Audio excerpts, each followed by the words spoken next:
Hi, this is Kim Cook from Bread of Life Mission, and we're back at Conversations on a Bench. It's getting a little later in the morning. There's more activity here, lots more people around. And I have Jonathan Cho on the bench with me now. Jonathan, why don't you tell people a little bit about your background, and we'll just get into it. Well, thanks for having me. First of all, it's a privilege. Are you staying warm out here? Pretty much, yeah. Okay, well, we got heaters. I got blankets. We've got heaters. I heard you spent the night, so you're incredible. But thank you again for having me. Yeah, I'm a senior fellow and journalist at Discovery Institute, and I primarily cover homelessness. And with homelessness comes the mental illness piece and drug addiction, and of course, the families that have been broken, and that has led to so many people being on the streets. And that's what I've been covering now for almost 3 years now, exclusively. Prior to that, I spent 20 plus years in corporate media. I've worked for NBC, ABC, CBS, and I was a television reporter. And I've worked in Boston, Chicago, Minneapolis before coming to Seattle. So I've been here now a grand total of 5 years. And boy, in the past 5 years, have I seen a lot.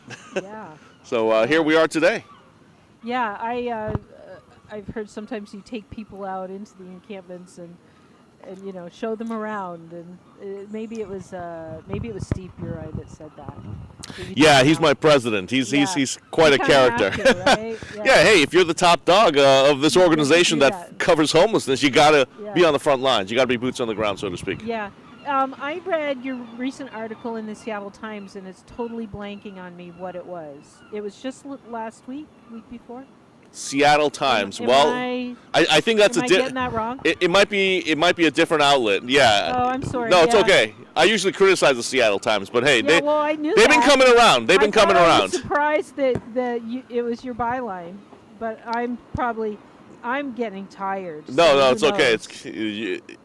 Anyway, I think the Seattle Times, recently has come around actually to sort of what we're seeing on the streets, that this isn't just an affordable housing crisis. Yeah. That the root causes of what we're seeing on the streets really is now drug addiction, mental illness, and as I keep emphasizing more and more now, these relationships that have fallen apart at home. Yeah. I talk to, I'm just spitballing here. It's anecdotal. 8 out of 10 people you talk to, they're like, I just, I had an issue with mom. She kicked me out. Yeah. Or, with the drugs at home, it was just too much. And, dad didn't want me to be around my little brother. So told me to just kind of hit rock bottom and figure it out. That's why I'm here. And I'm like, why aren't we hearing this narrative more and more, not only in, the homeless world, but especially in mainstream media? Yeah. So that's kind of where I'm here to bring a counter narrative. Yeah, exactly. In Citygate Network, which we're part of, we say that homelessness is really about a lack of relationships. You might have relationships that help you get through the crisis in your life, but when all of those are broken, you have nowhere else to go but the streets. And that's why relationship is so important to what we do. It's just those broken relationships, and we have to restore them. I spent about 17 years in Chicago. And I lived in the city proper. I didn't live in the suburbs. A lot of people say they're from Chicago. They're like from Schaumburg, which is like 45 minutes away. I'm like a city boy. And, I did a lot of volunteer work for my local church.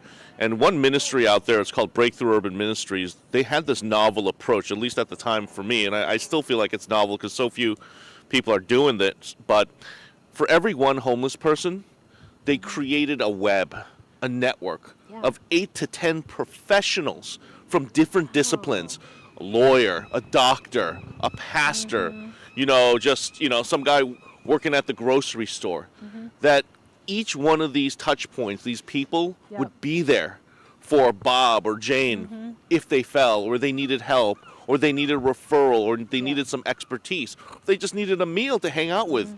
This was community they were building. Yeah. That's what it takes for one person to make it. It's what we take for granted in our life. Yes. Right? I moved across the country a year and a half ago, and I am just amazed at how hard it is to recreate that network. I had 35 years worth back in New York, and I come here and East Coast. Yeah. Well, it was upstate, but yes, East Coast.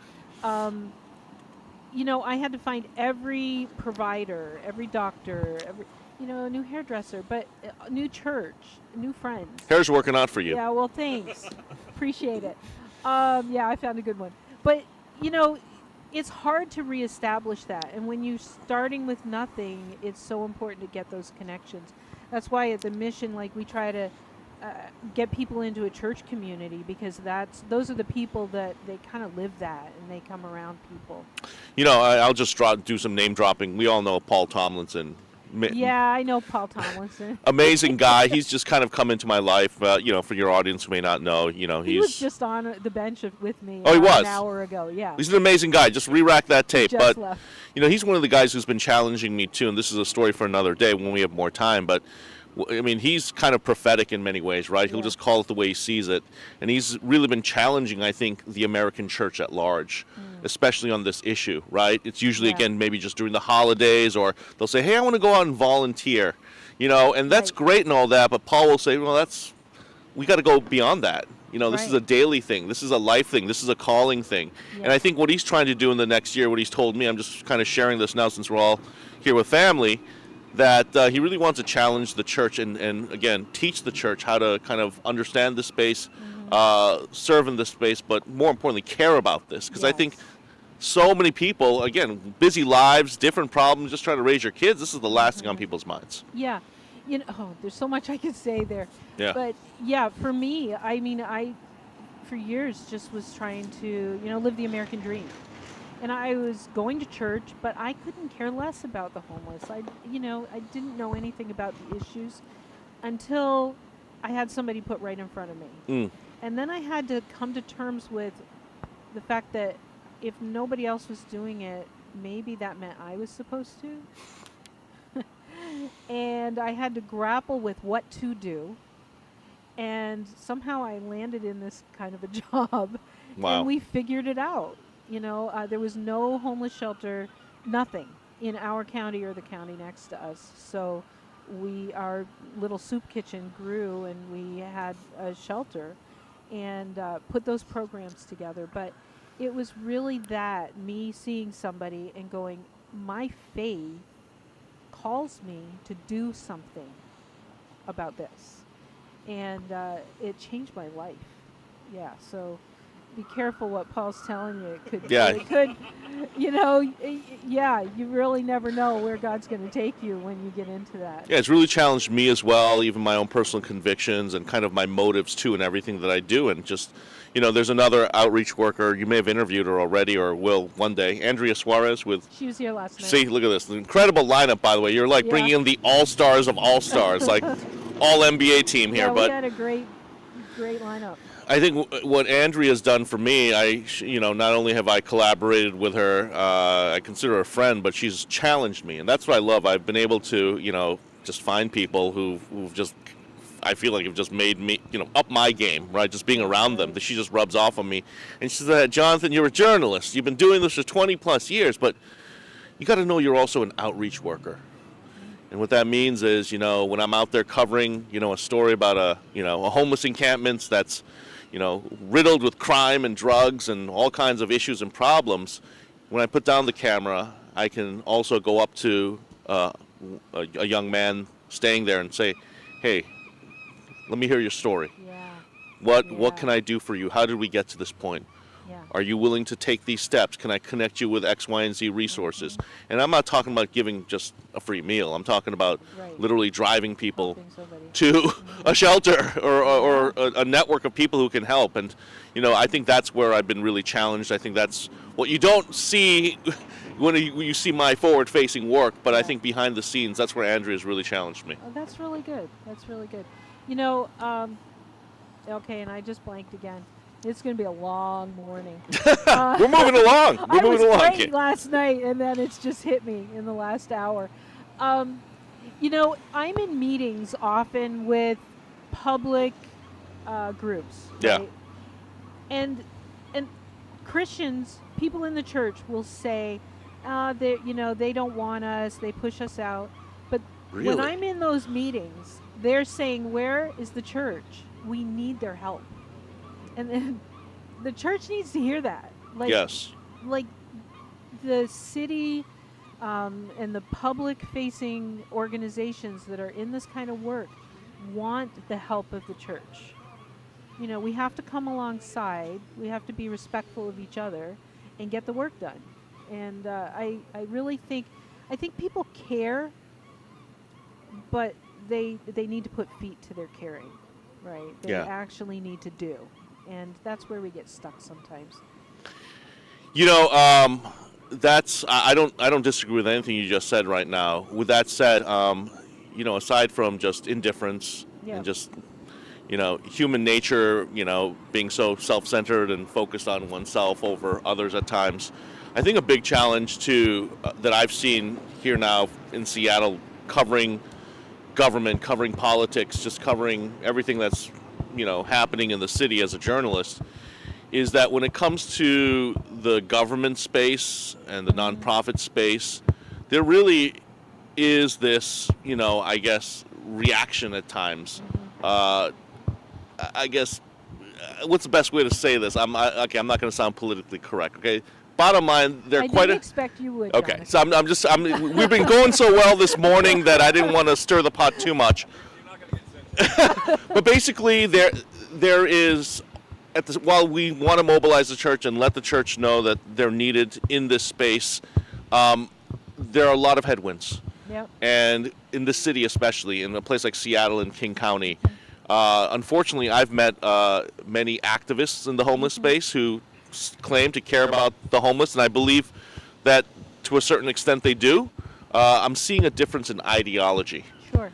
And what I've seen that I describe as far left, progressive ideology, where they care more about, instead of saving the lives and intervening, you know, in someone's situation where they're overdosing on, you know, fentanyl or dying on the streets, they're more focused on just the free will choice. Hey, it's their choice to use fentanyl all day. Let them. Legalize it. Yeah. And I'm just not used to that from where I'm from. I'm from Boston, Massachusetts, right? And it's considered a blue democratic city as well. But what I saw here was just a free-for-all, lawless culture. Right.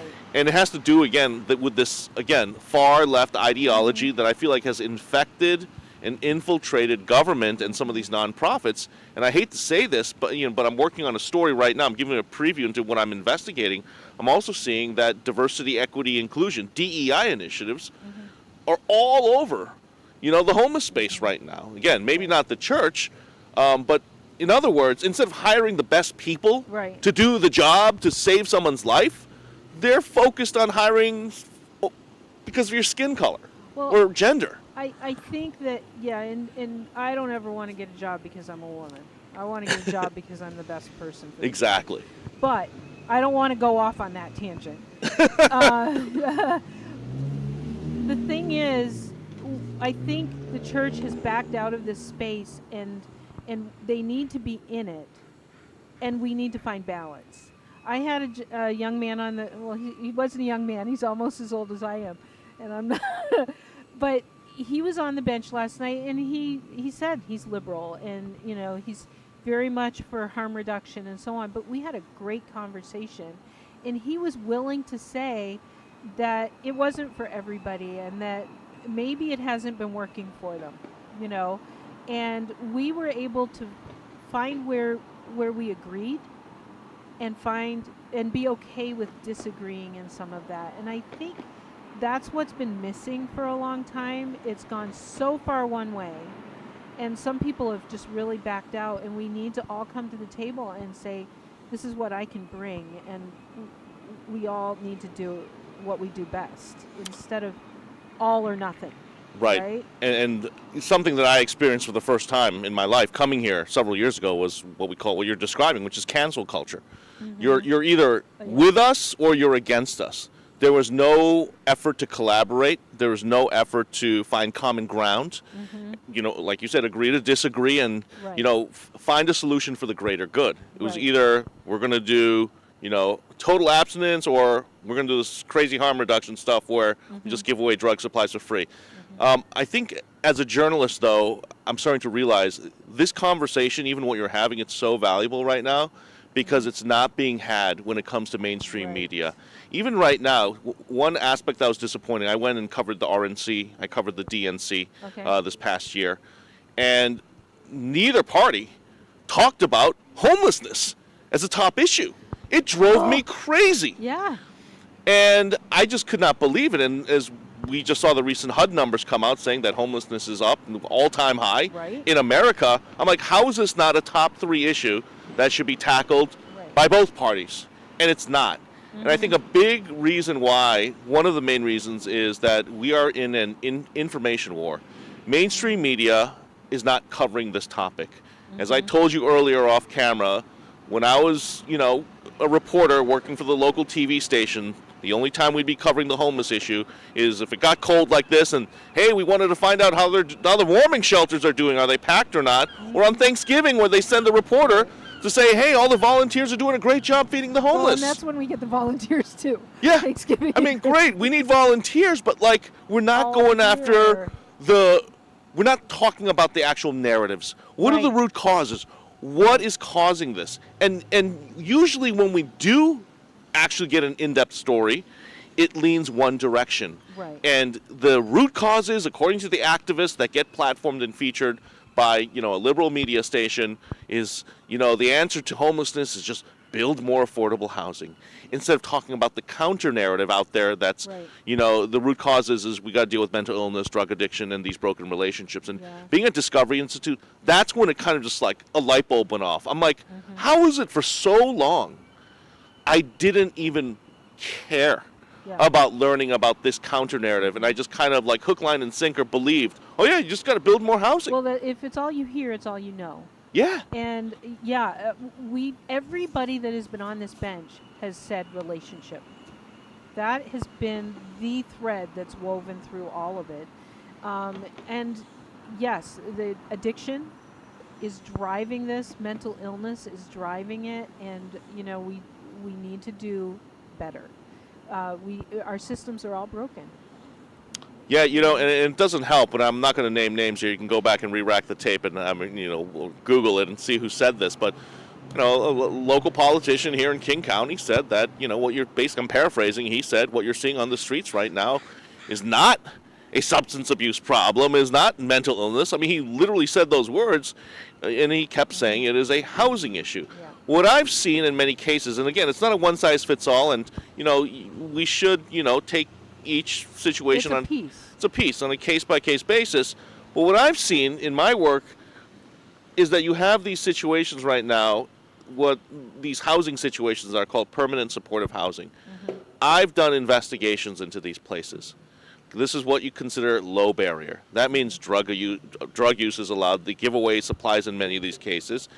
And they've turned into full-blown drug dens. Yeah. In other words, you're taking these root causes that people are still dealing with, mental illness, drug addiction, and you're essentially warehousing them out of sight, out of mind, and the politician then takes a victory lap saying, hey, You got them off there's the street. fewer homeless people on the streets. Right. Exactly, and I'm the realizing... people that really do want to be in recovery in those places can't, because everybody around them. Exactly. Yeah. And There's if you no go to- accountability. That's the key word. There's no accountability. And if you go down the list of all these, agencies that are running these permanent supportive housing facilities, not all, but many of them, there are dozens of job openings because they can't fill them. Yeah. Even with higher salaries. I'm talking to these, caseworkers. They're like, we're Right. getting burned out. One of them is working for me now. Wow. And- See? And he said that the reason he wanted to leave that world is because of the lack of accountability. They move in, they're supposed to pay rent,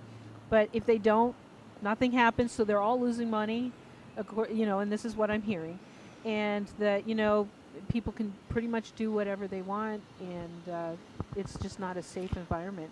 And these are the stories that are not being covered in mainstream media. Right. Also, number one, because it's risky. Yeah. Number two, that you never get access. So again, I feel like the work that needs to be done is the investigative reporting, which goes back to the accountability. There's been such a lack of accountability in this space. Where's the money going? What are the results if you get all these taxpayer dollars? Hundreds of millions of dollars to fund these situations. And homelessness is up? Yeah. Something's not working. The current plan is not working. Well, and when you look at the numbers, and I don't have them in front of me, so, but missions like ours, like Seattle UGM, Salvation Army, we're doing the job for way less money than what they're spending in these places, and we're actually seeing life transformation and people getting jobs and paying taxes. So, which way do we really want to go? Kim, as a taxpayer. Yeah, on that note, getting back to this theme of community relationships and also costs of these housing situations. Again, housing first for your audience, that may not know. Housing first is this federal, plan, this strategy. Those, really came onto the national stage more than a decade ago now, where it said we're going to essentially give housing, apartments, studios to every person on the street. No questions asked, no strings attached. In other words, no requirements to go into treatment, to get help, to find a job. And I would say housing first is now one of the reasons why we're seeing a crisis on the streets. Right, and not only that they put them in housing, but any of the organizations that require wraparound services or any type of accountability can't get any money. So all the money goes to the ones that don't require anything. Unbelievable. And it's this lopsided. So the people that really want to offer these services have to go elsewhere to raise money. So I'm just going to tell you, I'm encouraged still that I feel like we are about to make a shift, especially politically. We have a new president in office. We have a new administration. And at Discovery Institute, we have other fellows who are working on this topic. I'm kind of the street grunt, the reporter that showcases what's happening on the streets every single day. But there are efforts behind the scenes to really dismantle housing first, because it starts at the U.S. Department of Housing and Urban Development that ultimately funds this. So we'll see what happens with that. But I wanted to quickly point out what I've seen. I think one of the most jarring scenes, on the streets, and I've seen a lot, and I know you've seen a lot in this space as well, but every person that I talk to, for example, at 12th and Jackson, that just, 5-10 minutes from where we're sitting right now, which is part of Chinatown ID, a notorious street corner with open-air drug use, black market stolen goods, shootings, all kinds of crime. I talk to people there. They talk to me. I'm a regular there now, so they trust me. And I've learned over the years that quite a few of them live in apartments nearby. They're not all homeless. So I asked them, why do you keep coming out here? And they keep telling me, this is my community. This is my family. And it hit me. It finally dawned on me this past year that, my goodness, the same way I need family, I need community, this is their community. We have to offer an alternative to this. Because, we yearn for that as human beings. Exactly that. I thought I was getting the 1 minute sign, but he's just pumping his fist at you. Yeah, he's like, yeah. Let him cook. Yeah, hey, I can't make this stuff up. No, yeah. And I think the game changer for us is when we really incorporated video. This is my saying now, video don't lie, right? And I'm bringing this up because what I do, in case your audience wants to know, is I don't go out with sophisticated camera equipment or a big staff. It's just me out there for the most part with an iPhone. That's it. And I come home, I edit on my phone or on my laptop, and I'm not saying everyone needs to be in the media space to do what I'm doing, and kind of that's the point. We believe at Discovery Institute there's a greater need now more than ever for citizen journalists. That's people like you, me, your staff, people out here volunteering who all have iPhones now with camera capabilities to record and show what's happening on the streets. Now, I've been accused of quote-unquote poverty porn and exploiting the situation for clicks and so on and so forth. Obviously, that's ridiculous. But what I feel like it's done is it's shown the raw realities on the streets. Because if we don't show what's happening on the streets and capturing these stories, it's almost like it's not happening. My friends in Boston don't believe what I'm showing. They think I'm making this up. But I'm like, no, you need to come here. Yeah, I was shocked when I got here. And if you don't show what's going on, you're not holding politicians, the policymakers, accountable. Because they can say, no, actually everything's fine. Our plan is working. Hey, speaking of video, Yes. talk about the fentanyl movie. Oh, yeah. Fentanyl Death Incorporated.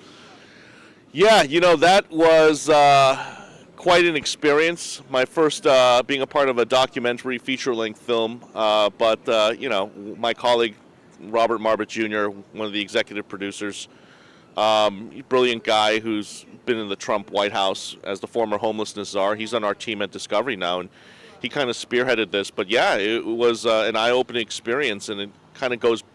The story essentially is about what's happening. How did fentanyl become the game changer? Right. Because as you know, being in the space for so many years, I've had people on the streets and even cops tell me, I've been working the beat for so many years, but I've never seen what fentanyl has done. Yeah. I'd prefer that some of these people be on cocaine Yeah. instead, because at least we know there's a better chance they're not going to overdose and die right away. Right. And I think that's what this documentary shows, where it's coming from, the precursor ingredients coming in from China, then going to the Mexican cartels, then coming through our porous borders. Yeah. And I'm hoping that changes, And obviously. coming through the port of Vancouver. Coming through right down here. I mean, think about what it's done. Fentanyl has devastated. We've lost an entire generation of Americans. Yeah. How do we not care about this issue as know. being top 3? Some of the statistics completely blew my mind. I don't know if you remember them. It was something like how many days a certain number die, like that's more than all the wars. Yeah, more than all the way. It's like a Crazy jumbo. It's like statistic. a passenger airliner crashing every single day. Yeah. Yes. That would make the news. Right. Anytime there's an airplane crash, a passenger, commercial airliner, it's a lead story. Right. Yet when it comes to this crisis, and I still haven't been able to crack that nut, why is it that most Americans don't care? And the only time they care is if it's their son, their daughter, or if the problem comes to their doorstep. Right. Like a homeless encampment that turns into a drug den.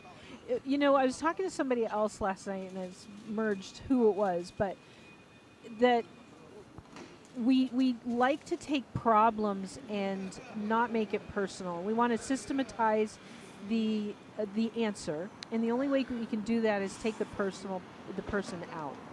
And I think it's really easy to see addiction as the other, as somebody without a face, and it's a problem that it's not my problem until it's your problem. Does that make sense? 100%. Yeah. And again, I think what I've learned over the years is getting back kind of to the church and the role and the opportunity here, because I don't want to just slam the American church right now, because that's my tribe and so on and so forth. We're all part of that. But I think the opportunity right now I see for the church, and I've had to go through this process to better understand myself as well. I'm realizing, I think, on the surface, people think, oh, the church is a place where everyone, has their stuff together, and, you have to behave and act a certain way. And I'm realizing, no, the church is just a place that's full of sinners and sick people who just recognize they're in need of a savior, right? Right. So I'm like, kind of take that humility, that type of approach, and apply it here. And I feel like we could start a movement in the city, kind of like what Paul Tomlinson has talked about, this approaching everything with humility, recognizing that we could be out here as well. If our network blew by up, the grace of God. by the grace of God. And look, in this city, especially Seattle, if you mention God or faith, you might get ostracized, or they may start hating on you. Yeah, could be, but I've sensed something different since I got here. Been here a year and a half, and I think there is a movement to see change and looking at things more about relationship and all the things we're talking about. I see that, and I have had nobody really push me on that faith piece, other than they want to make sure that we're not forcing people to listen to chapel in order to get food, which, no, that's not the case. We don't push it on anybody. It's more about why we do what we do. So other than that, I've had less pushback here than I did in upstate New York. Well, so far so good. Yeah. Let me bring you into my world. Yeah. I'll- Well, you've been here a little longer. Slightly. Maybe made a few more enemies. But again, I don't know. yeah, I'd say quite a few. With that said, I think the two biggest issues that I see that the church continues to face is, like you said, they're like, oh, you're going to proselytize and try to push Jesus on the homeless and drug addicted. I'm like, first of all, that's not true. Number two, Yeah. the position on the LGBTQ stance. Obviously, not all churches, Right. support that or are against that. Right. So it's like we're as divided in the church as we are outside the church. exactly. So if the Yes. world kind of saw that and recognized, come on, there are so many good volunteers in the church who profess to be Christians, and there are groups that have a faith component.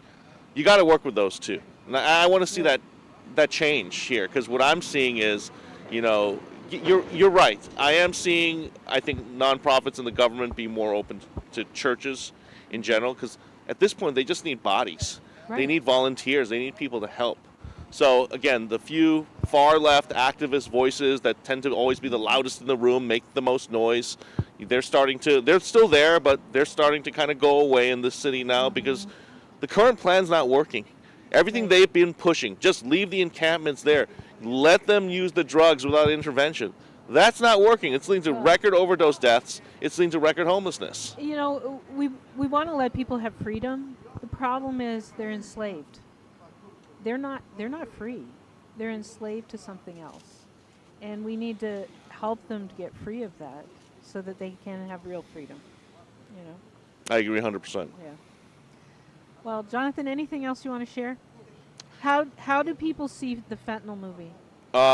So it was in theaters, but now it's online. It's going to be hitting, I believe, Netflix or Amazon pretty soon. So it'll be online right now. If you just type in Fentanyl Death Incorporated, Google, you'll be able to see where you can find it. I'm probably going to post it at some point too, if the movie house allows me to do that. Again, I think this year in 2025, my focus will continue to be the storytelling, the narrative, and at Discovery Institute, we're trying to expand. Right now, I'm pretty much a one-man show on the streets.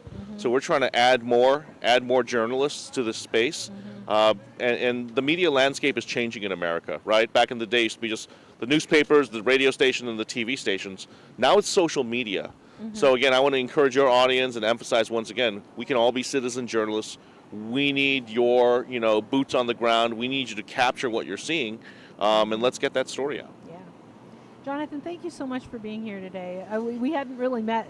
I've heard all about you, so I'm glad we finally talked. So it's really good to meet people here on the bench and get to know you a little bit better. Always here to help. Thank you. We're going to go to a quick break, and then I have my next interview is Karen Salinas from Reach, and we'll be right back.